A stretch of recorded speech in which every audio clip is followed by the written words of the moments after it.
Greetings and salutations, fellow Southwest Community Services coworkers. Today, we're going to talk about the Time Clock Plus program and how to clock in, clock out, and make a time leave request. All right, so having followed my earlier video, you should have an icon on your desktop. If not, it's in the email that I sent this link to you with. We're going to double click this icon and it's going to go to a Missouri State sign-on page. We're going to come over here to sign into one of the following sites and we're going to choose Time Clock Plus Employee. We're going to click sign in and there we have our dashboard.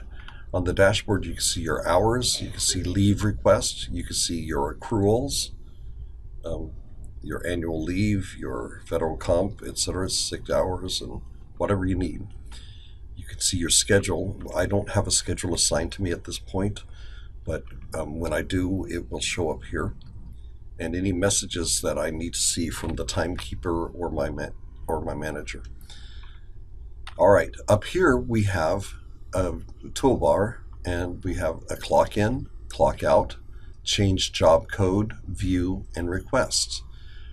The clock in is simply used to clock in. Once I'm logged in, I reach over here and I clock in. And we want to see this, clock in operation was successful, and we click OK. If you don't see that, it means it missed the clock in, the clock.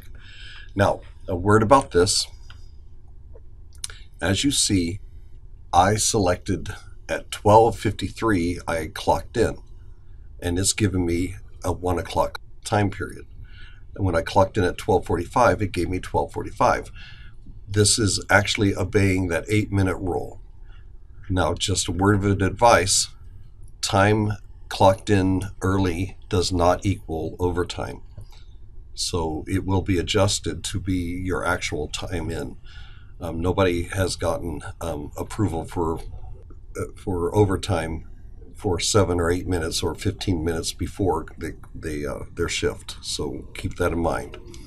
If it does accidentally clock you in a little early because you clicked in a little early, it will be adjusted. You want to try not to do that if you can. To clock out is just as easy. I'm going to exit out. We're going to open this up at the end of our shift. We're going to sign in.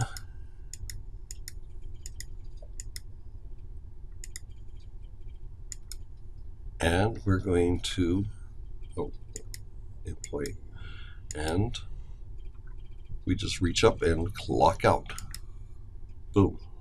Clock out operation is successful. If by chance you miss a clock out, let's say you didn't clock out on Monday and then Tuesday you go to clock in, it will give you a message that you missed a clock in, and it will also inform your supervisor. Okay, so change job code is something we're not going to use.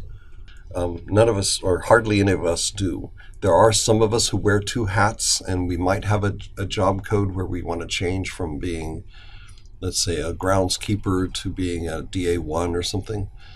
But that's very, very rare. Under view, we can view our hours. We can view our schedules. We can view our last punch. We can view our accruals. And if we have any messages from our timekeeper or supervisors, they will be here. Okay, so the last thing we have to look at is the requests. Okay, here is where you're going to put in for your sick time.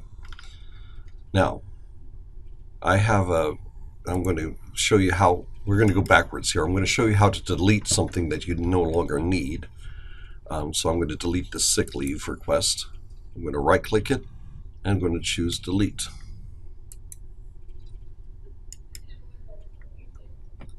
Okay. Let me see if I can do something here. Right click and I'm going to choose delete. Okay. We have one request that can be deleted. Are you sure you want to delete this? Yes, I am. And it is gone. It will not appear on the supervisor's computer or her request page. I'm going to keep this one here. Actually, since that's today, I'm going to delete it too. So I'm going to delete that. Okay, so now how to make a request. I'm going to come here, and there's two things I could do. I could either click the plus, and it's going to add. Now I can fill in all of this, but here's something kind of neat. Let's say I'm taking a sick day. I can click sick, and then I can come over here and I can see that it's for today. If I have to, I can change the day. Let's say I was going to be gone 2 days. I can actually put 2 here, and it would give me 2 consecutive days. That's kind of a handy thing to have. Under leave code, we chose leave code over here, sick day, but here we can narrow it down to sick self or sick family. Down under here is a place for a description, dental appointment.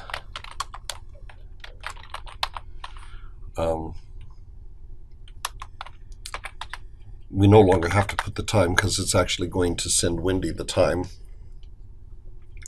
But like if you're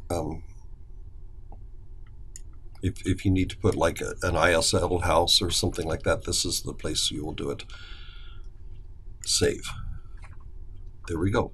I now have a sick leave pending on Tuesday. Now let's say I want to have a vacation on the 3rd. I'm going to right click, I'm going to add, and in this case it's going to be annual leave, and we do not have to give a description for annual leave. I always just put one in anyway, just to remind them. Extended weekend, just to give them an idea. But you don't have to put in a thing. There you go. That's how you do requests. Now, once I go back to my dashboard, we can see my leave requests are pending. On 5/31, I've got a pending sick leave for, and if I go to jump to request, it's going to open up that page. And I've got 2 annual leaves put up here. All right. If you have any questions, feel free to call me. I will help you with anything I can. Have a great day, and I'll see you when I can.